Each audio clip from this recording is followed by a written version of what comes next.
I'm expecting there's a release of the new credit standardized approach rules, which is coming forward in December 2014 is the indication. So I think that's going to be a big focus and a lot of discussion around what that entails for banks. I think the next wave of regulation will very much focus on operational risk. We've come through a lot of energy and investment around rebuilding capital and getting financial stability. We've also spent a lot of energy addressing conduct risk. So operational risk is my theme for 2015, I believe. I think one of the specific things that they'll be looking at is how can they apply, say, real-world measure into the Basel regulations.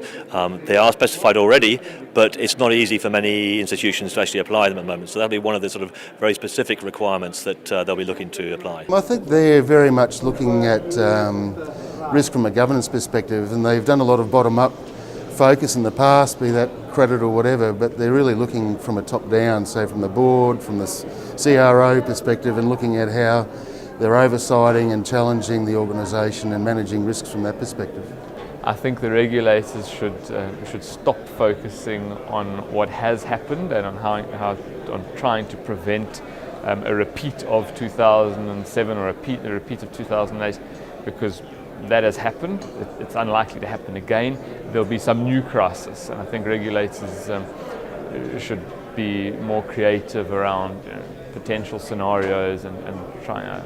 It's a tough job. I don't know how I would do it, but I think they do well to focus on what could happen rather than what has happened. I think there's definitely an issue of consistency of the regulations in the various countries. When you see how US versus EU regulations are going to evolve, it's going to be a challenge. The issues of inequality might come up even stronger. As you know, the policy developed since 2008 by central bank, treasuries and so on, we have seen, as everybody knows, a strong disconnection between the top 1% and the bottom 99% of the population. And this is not sustainable for a stable society, or stable societies as a whole.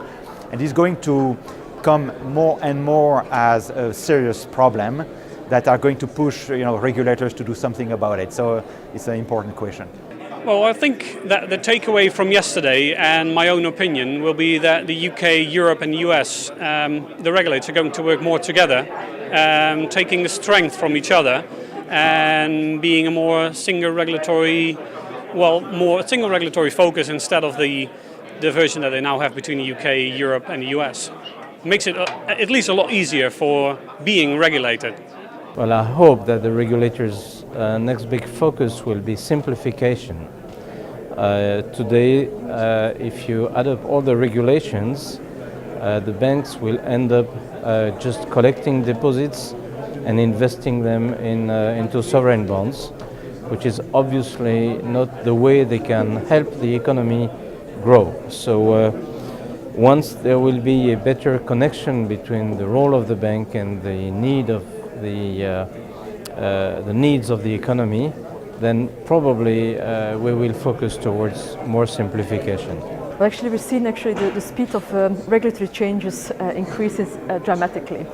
We've seen EMIR, we've seen MiFID, we've seen Basel II, more recently a Basel III, correcting the defects in Basel II. We've seen the introduction of liquidity risk requirements, the introduction of the leverage ratio. It is all regulations coming from the supervisory environment, the regulatory supervisory environment, but also new standards and new rules are coming up also from the International Accounting Standard Board, IFRS 9 in particular. So we'll see much more focus on stress testing. We'll see much more focus on the regulators pushing very hard for firms actually to have best risk practices in place. The one big topic, if I can use a very broad term, is operational risk. But it's the subsets of that. So it's things like cyber risk, it's things like financial crime, those kind of topics. And we've seen also the banks being subjected to very severe penalties for breaches of those kind of things, or market conduct is another example of that. So I think that's going to be a big topic, and I hope next year when I'm back at the conference we'll have some speeches dedicated to talking about those topics.